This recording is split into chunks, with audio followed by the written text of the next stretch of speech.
하겠습니다. 에스더 3장 5절부터 11절 말씀입니다.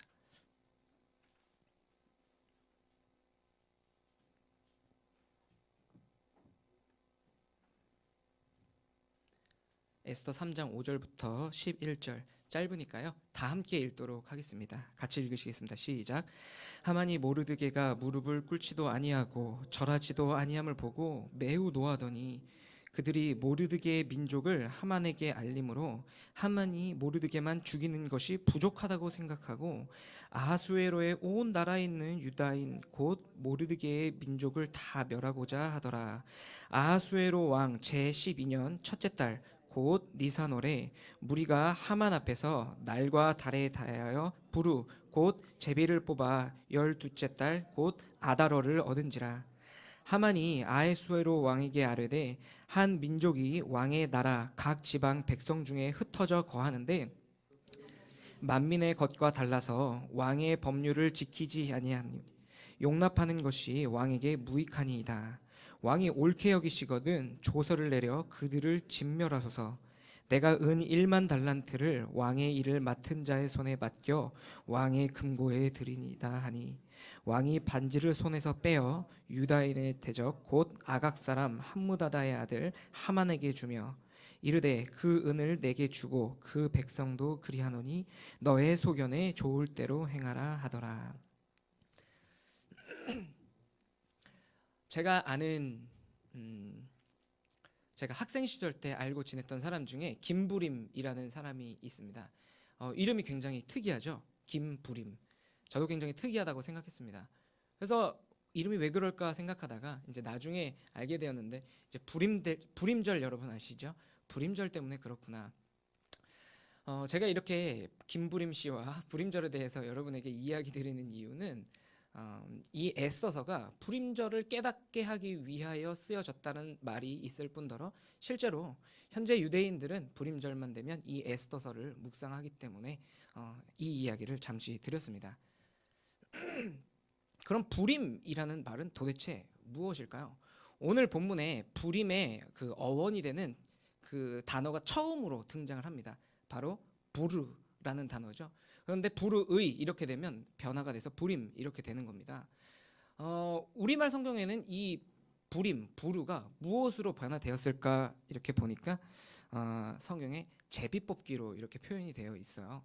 그런데 이게 제비를 뽑는 거를 성경으로 제가 직역을 이렇게 해보니까 어떻게 되냐면 부르를 던졌더라 이렇게 돼 있어요. 근데 부르를 제비라고 생각하면 뭔가 헝겊이나 종잎저가리 같은 것들을 이렇게 던지니까 조금 말이 안 되는 것 같아서 제가 조금 더 알아보니까 이 부르가 뭐냐면요, 그 우리가 지금 사용하고 있는 주사위 있잖아요. 그런 거래요. 페르시아에서 사용하던 주사위였습니다.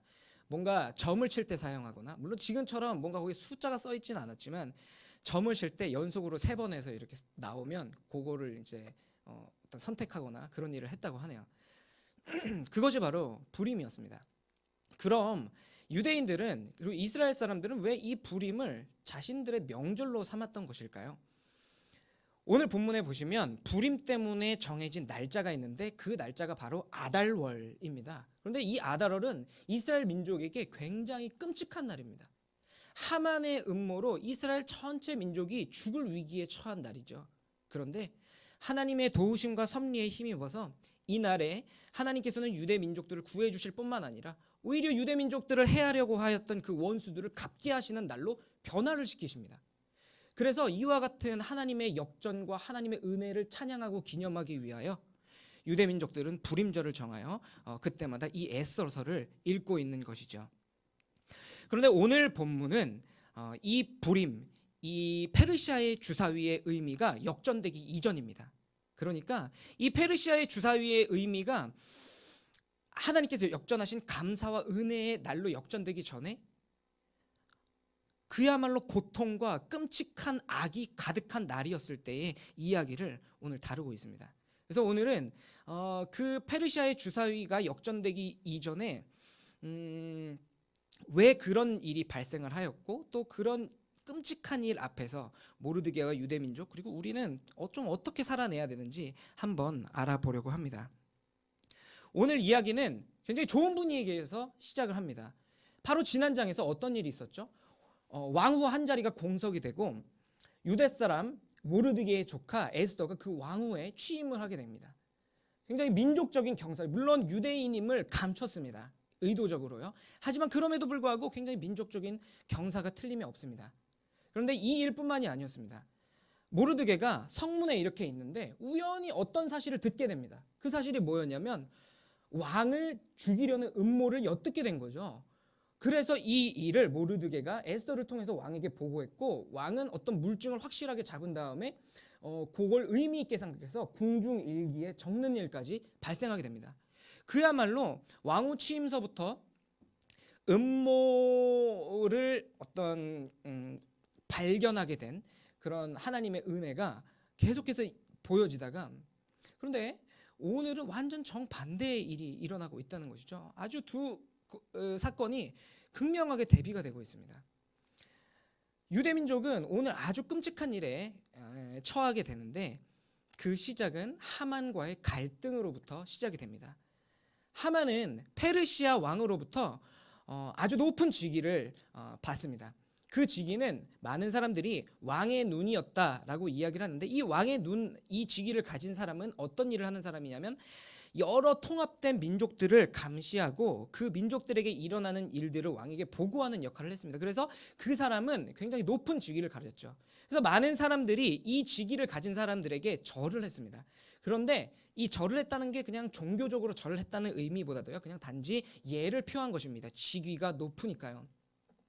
오늘 본문에 보시면, 그런데 이 하만에게, 왕의 눈이라는 직위를 가진 사람에게 결코 절하지도 아니하고 고개도 숙이지 아니하는 한 사람이 등장합니다. 그 사람은 누군가요? 바로 모르드게입니다. 모르드게는 이렇게 절하지도 않고 인사를 하지 않자 하만의 부하들이 이걸 보고 이제 일러바친 거죠. 그래서 하만이 알고 굉장히 노하게 되는데, 궁금한 것은 이것입니다.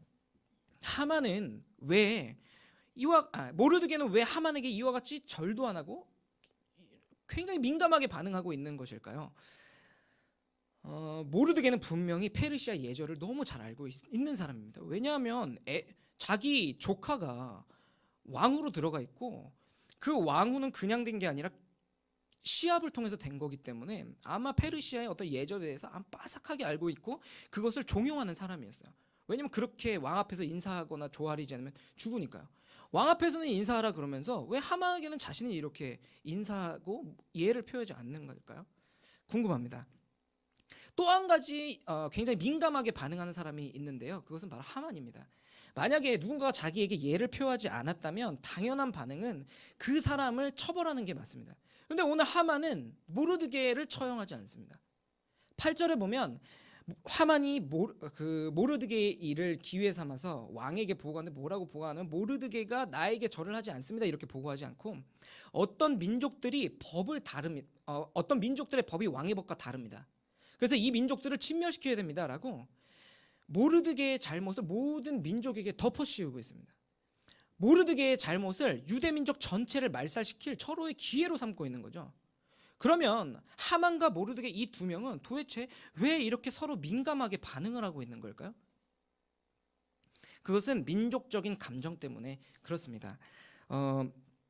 우리도 이웃에 가까이 사는 이웃 민족에 대하여 별로 좋지 않은 감정을 가지고 있기 때문에 잘 아시죠? 왜 좋지 않은 감정을 가지고 있나요? 그는 역사에서 그 민족이 우리에게 끼친 해악과 피해 때문에 우리 그 민족에 대해서 별로 좋지 않은 감정을 가지고 있잖아요. 마찬가지였습니다. 모르드게는 이스라엘 사람이었고 하만은 아말렉 사람이었습니다. 그런데 그 민족들 간에 어떤 일이 일어났었냐면, 먼저 유대인의 입장에서는 한번 보겠습니다. 창세기 14장에서 아말렉 사람들은 아브라함과 싸웠습니다. 출애굽기 17장에서는 모세 여호수아와 더불어 싸웠고요. 민수기 14장과 24장에서는 모세는 하나님의 이름으로 아말렉 사람들을 저주하고, 신명기 25장에서 모세는 아말렉이 우리에게 한 일을 반드시 기억하라 라고 당부하며, 사사기 3장에서 아말렉 사람들은 이스라엘을 침공해 성읍을 점령하고, 사사기 6장 기드온 때에도 파정할 때면 쳐들어와서 이스라엘은 굶어 죽을 지경에까지 이르게 됩니다. 아말렉 입장에서도 마찬가지죠. 사무엘상 15장에서 사울은 아말렉을 거의 진멸시키고요. 다윗은 사무엘상 27장, 사무엘하 1장에서 아말렉을 치고, 역대상에서도 다윗이 아말렉을 계속 치고 은금을 빼앗아 왔다고 기록되어 있습니다. 다윗 이후에도 이 아말렉은 계속 이스라엘 민족의 눈치를 보며 살아가게 되죠. 당시에 전쟁이란 건 전쟁법도 없었기 때문에 어마어마하게 잔혹한 어떤 상황들을 포함했습니다. 이러한 사실들을 고려한다면 두 민족 간의 사무치는 원한은 우리가 상상할 수 있을 것 같습니다. 바로 이와 같은 이유 때문에 하만은 모르드게의 어떤 잘못을 기회 삼아 유대 민족을 멸절시키려고 했고, 또 모르드게는 결코 아말렉에게 절을 하지 않으려고 했던 것이죠. 하만은 유대인을 멸절시키기 위해서 그래서 어떤 방법을 취하냐 하니 드디어 부르 곧 페르시아의 주사위를 굴립니다. 그리고 유대 민족들을 멸절시킨 날을 정하게 되는데 그 날이 바로 아달월이었던 것입니다. 그리고 이와 같은 날짜를 정해서 페르시아의 왕에게 찾아가 뭐라고 말하냐면 아까 이야기했던 것 같은 똑같은 보고를 합니다. 진멸시켜야 됩니다. 그래서 각 민족, 각 지방의 언어와 각 민족의 문자로 쓰여져서 왕의 도장을 찍은 이 조서가 각 지방으로 흩어져 나가게 되는 것이죠. 이와 같은 현상을 보면서 모르드게는 도대체 어떤 생각을 했을까요? 모르드게는 이 상황이 왜 일어난 줄 알잖아요. 왜냐하면 민족적인 감정 때문에 하만이 꾸민 음모라는 걸 알고 있습니다. 그런데 아무리 하만이 꾸민 음모라는 것을 알고 있음에도 불구하고 이 사실을 받아들일 수 있을까요? 자신은 지금 에스더와 함께 유대인이라는 사실을 숨기고 있는데 이 사실이 발각이 되면 유대인이라는 것이 들킬 거고, 그래서 에스더와 모르드게 그리고 뿐만 아니라 주변에 있는 많은 유대인들이, 흩어져 사는 유대인들이 다 멸절될 것입니다. 이와 같은 끔찍한 상황을 모르드게는 보면서 어떤 생각을 했을까요? 아마 마음 한켠으로는 이런 생각을 했을 것 같습니다. 하나님 도대체 뭐 하십니까? 하나님의 정의와 공의는 살아 있습니까? 왜 하나님의 백성들에게 이와 같이 끔찍한 일을 겪게 하시는 겁니까? 라고 마음 한켠에 생각했을 겁니다. 그뿐만 아닙니다. 모르드게는 약과죠. 당시 유대인들은 흩어져 살았습니다. 디아스포라라고 하죠.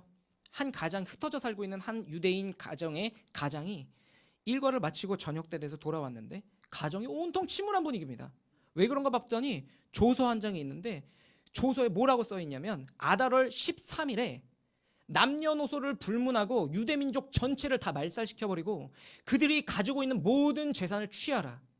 그리고 나서 페르시아의 왕 도장 꽝. 여러분 이 당시 페르시아의 왕 누군지 아시죠? 영화 300에 나오는 크세르크세스라는 엄청나게 강하던 왕이 아닙니까? 이 사람의 도장이 꽝 찍혀 있어요. 그러면 이 사람 입장에서는 완전 정말로 마른 하늘에게 날벼락 아닙니까? 갑작스럽게 들이닥친 이 재앙은 도대체 뭡니까? 아마 그와 같은 일을 경험한 사람들 중에 어떤 사람들은 이런 생각을 했을 것입니다. 하나님 도대체 왜 우리를 그냥 두십니까? 하나님 도대체 무엇 하십니까? 하나님의 백성들에게 왜 이와 같은 악과 이와 같은 참혹한 일을 겪게 하시는 겁니까? 라고 이야기했을 것입니다. 저는 이것을 이렇게 묵상하다가 그 사람들의 마음이 정말 심각했겠다라는 것을 묵상하다가 그 사람들과 같이 페르시아의 주사위, 거대하고 끔찍한 악 때문에 하나님 도대체 왜 그렇습니까? 왜 하나님의 선과 정의는 어디 있죠? 하나님의 사랑은 어디 있습니까? 하나님 이러한 악을 왜 우리에게 허락하시는 겁니까? 라고 질문하는 사람들이 그 사람뿐만은 아니구나 생각했습니다. 제가 옛날에 수련회 때 미국에서 목회하시던 목사님이 오셔가지고 어떤 이야기를 하신 적이 있냐면 자기 담임하는 그 교회에서 굉장히 모범적인 하나님을 경외하는 한 부부 내외분이 계셨다고 합니다. 이 내외분은 너무 모범적이어서 모든 교인들로부터 존경을 받았고 뿐만 아니라 교회 밖에서도 존경을 받았다고 합니다. 그래서 하나님께서는 이 부부에게 복을 주셔서 이 가정 전체가 자녀들까지 포함해서 많은 사람들이 부러워하는 그러한 길을 가게 하셨다고 합니다. 그런데 어느 날 이 가정에 끔찍한 소식이 전해지게 됩니다. 아들이 등산을 하다가 죽은 겁니다.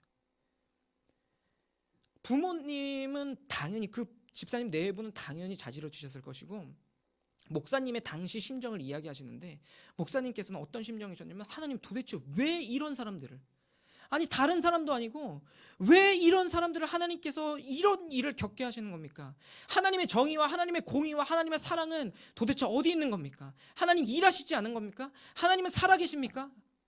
목사님만 이런 질문을 한 것이 아니라 거기에 모여있던 모든 교인들이 이러한 생각을 가졌다고 합니다. 왜냐하면 모든 사람들로부터 존경받는 사람들이었기 때문이죠.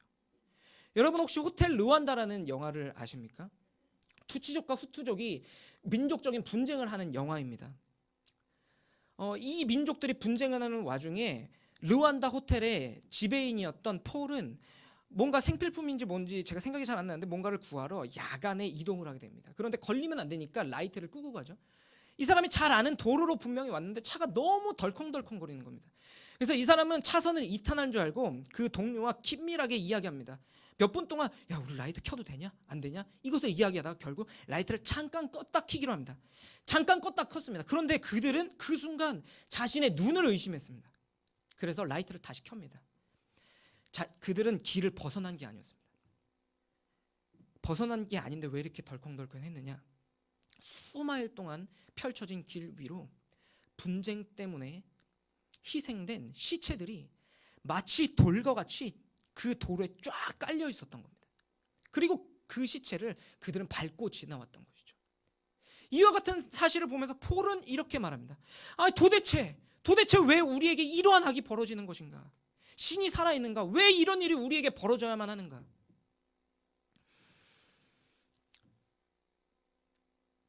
하나님 도대체 뭐 하시는 겁니까? 라는 질문을 하기 위해서는 미국과 르완다로 가지 않아도 될 것 같습니다. 저는 대학원 시절 1반이었습니다. 1학년 1반, 2학년 1반, 3학년 1반. 모든 학우들로부터 인정받고 선하다고 칭찬받는 학우가 한 명 있었습니다. 교수님들로부터 인정받아서 내가 얘는 진짜 내 후계자라고 생각하는 유능한 학우였습니다. 그런데 그 학우에게 아주 끔찍한 일이 일어납니다. 젊은 나이에 이 사람이 골육종 암에 걸렸다는 겁니다. 결국 이 학우는 작년에 사랑하는 딸과 사랑하는 아내를 내버려둔 채로 세상을 떠났습니다. 저희 반 학우들은 질문합니다. 그리고 저도 질문했습니다. 하나님을 따르는 사람들에게 왜 이와 같은 악이 있는 겁니까? 하나님을 따르는 사람들에게 왜 이와 같은 처참한 일이 일어나는 겁니까? 하나님을 따르는 사람들에게 왜 이와 같은 페르시아의 주사위 같은 일들이 기다려지고 있는 것입니까? 여러분에게도 이와 같은 일들이 있으시죠? 우리 주변을 둘러보면 우리는 지난 몇 주 동안을 지나오며 정치, 경제, 사회, 문화, 예술, 체육, 의료계를 막론하고 사회 각 분야에서 성적인 도덕 체계가 완전히 붕괴된 것을 보았습니다. 그뿐만인가요? 자기가 공천받기 위해서라면 소시민 몇 명쯤은 죽어도 상관없는 법률을 어떠한 도덕적 가책도 느끼지 아니하고 발의하는 위정자들.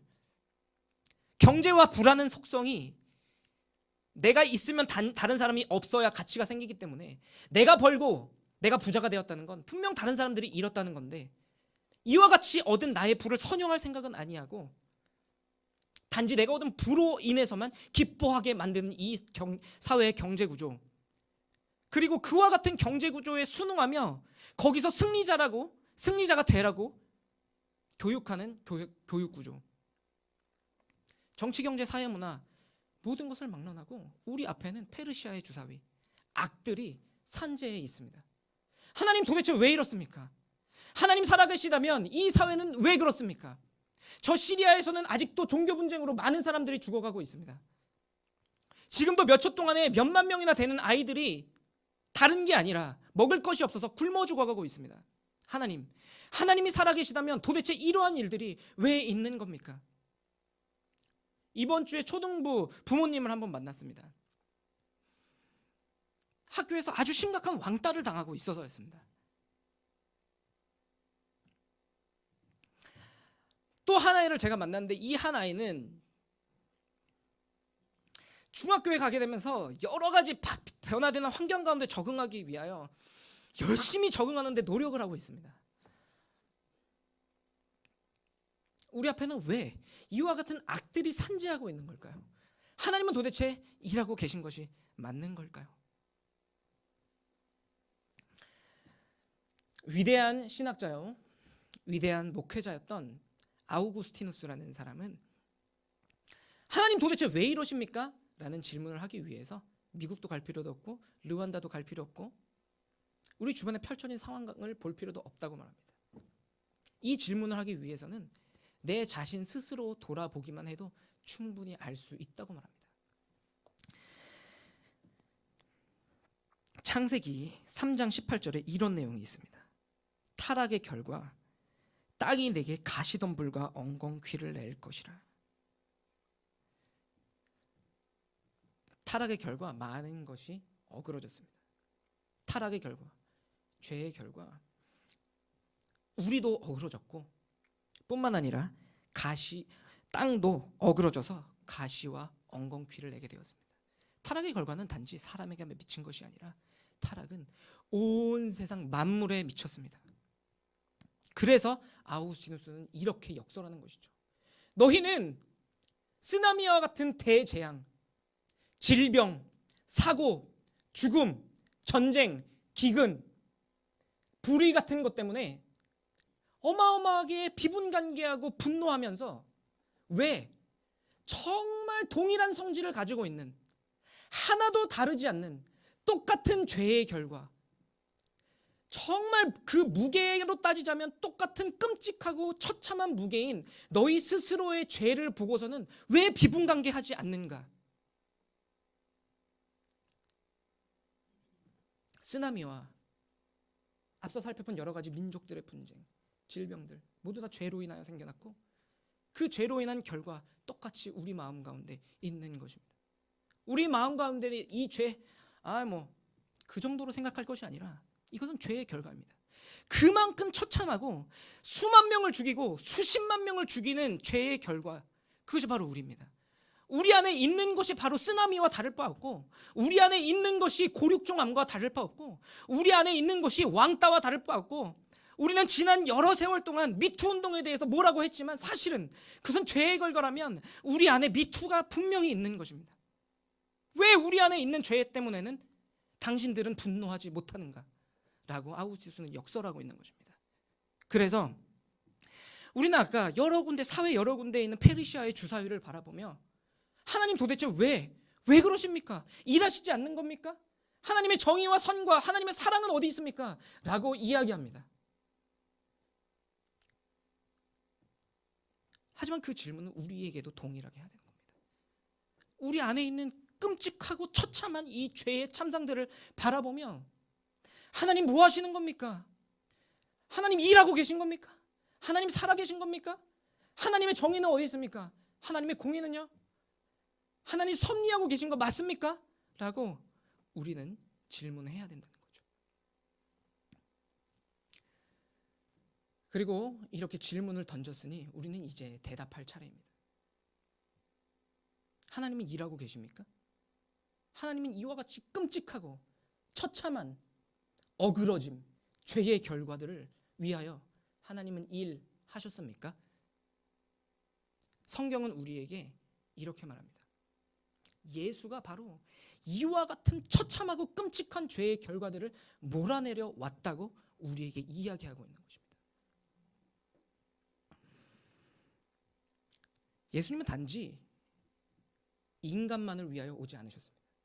아니, 예수님께서 인간을 위해 오신 것 분명합니다. 너무 중요한 예수님의 사역입니다. 왜냐하면 하나님께서는 분명 우리로 인하여 생육하고 번성하게 하고 하나님 말씀으로 정복하고 다스려서 하나님으로 풍성한 이 하나님의 나라를 만들 것이기 때문에 예수가 인간을 위해 오신 것은 너무 분명한 사실입니다. 그렇지만 예수님께서는 인간만을 위해 오신 것은 아닙니다. 예수님은 온 세계 만물을 위하여 오셨습니다. 그래서 로마서 8장 21절에 예수님이 바라는 것이 나와 있습니다. 그가 바라는 것은 피조물도 썩어짐의 종노릇한 데서 해방되어 하나님의 자녀들의 영광의 자유에 이르는 것이니라. 뿐만 아닙니다. 여러분 너무 잘 아는 말씀이시죠.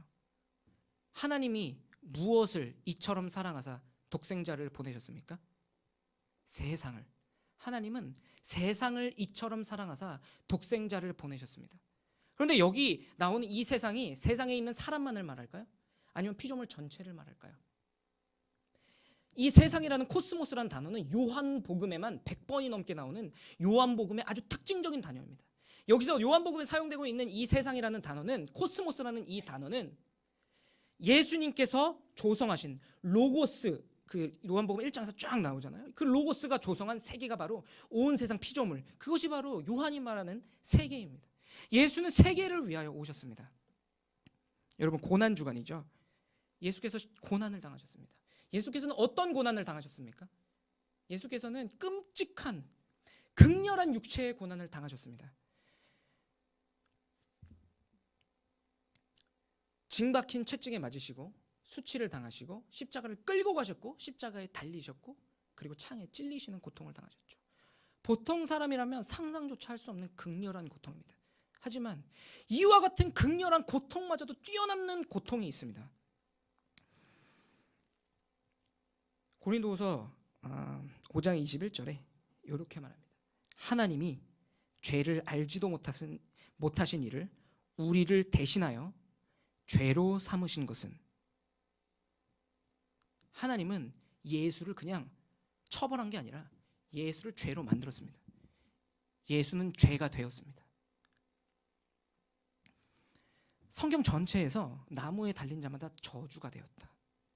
나무에 달린 예수는 저주였습니다. 하나님으로부터 버림받았습니다. 하나님으로 죄를 알지도 못한 삼위일체 하나님의 우리가 상상조차 할 수 없는 긴밀한 연합이 버려졌습니다. 이것은 그 어떤 육체적 고난도 뛰어넘는 우리가 알지 못하는 어마어마한 존재적인 고난입니다. 그런데 이와 같은 육체적 고난과 이와 같은 존재적 고난을 예수님은 왜 당했다고요? 그것은 바로 우리 안에 있는 극렬한 페르시아의 주사위, 그뿐만 아니라 세상 도처에 널려 있는 극렬한 페르시아의 주사위, 어마어마한 악들을 다 내어 쫓으시기 위하여 예수 그리스도는 고난을 당하신 겁니다. 그러므로 우리는 이제 답할 수 있을 것 같습니다. 하나님의 선은 어디 있습니까? 하나님의 정의는 어디 있습니까? 하나님은 살아계십니까? 하나님이 일하십니까? 이제 답할 수 있죠. 그렇습니다. 하나님은 일하셨습니다. 하나님은 해결하셨습니다. 예수 그리스도를 그 어마어마한 육체적 존재적 고난을 통과하게 하심으로 이 세상에 있는 죄의 결과들을, 이 세상에 있는 어그론짐들을 모두 회복시키셨습니다. 그럼 문제는 이것입니다. 그렇다면 예수께서 다시 오실 때 이와 같은 죄악된 모든 것들이, 페르시아의 주사위들이 다 물러갈 것이지만 아직 우리는 이 페르시아의 주사위를 마주하며 살아갑니다. 우리는 그럼 여기서 어떻게 살아야 될까요? 어떤 자세로 살아야 될까요? 모르드게처럼, 우리처럼 페르시아의 주사위를 직면하고 마주 대하여 살았던 성도들이 있었습니다. 로마 도미티안 황제 때 있던 성도들은 어마어마한 페르시아의 주사위를 마주하게 됩니다. 그때 핍박이 얼마나 심했는지 보이는 족족 태워버리고 찢어버리고 짐승의 간식으로 던져버리고, 얼마나 그 고통이 심했으면 일평생 나오지 않을 각오를 하고 카타콤이라는 동굴을 파고 들어가서 거기서 평생 살기까지 합니다. 그리고 이와 같은 극심하고 극렬한 악에 마주하여 살아가는 사람들에 대하여 요한 사도는 편지하죠. 그 편지가 바로 요한계시록 아니겠습니까?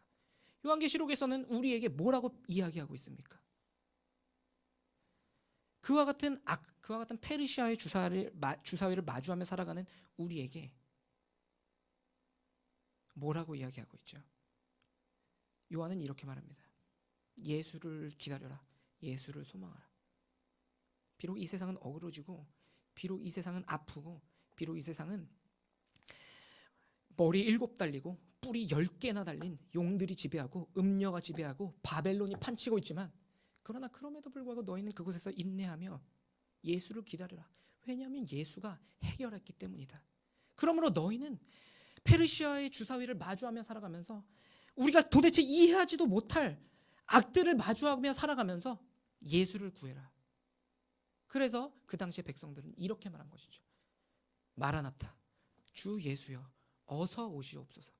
그냥 오지 말고 주 예수여 어서 오시옵소서.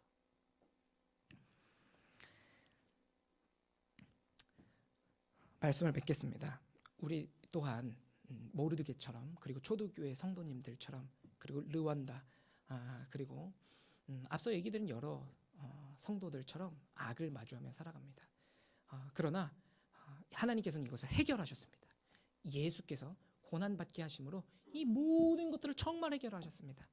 예수님께서 다시 오실 때에는 정말로 이 모든 악들이 다 물러갈 것입니다. 그러므로 이 시간 우리 이렇게 결단했으면 좋겠습니다. 이 시간 찬양할 텐데요, 이런 마음으로 찬양 한번 했으면 좋겠습니다. 주님, 제가 제 안에 있는 이 악의 참상들을 좀 알게 도와주십시오.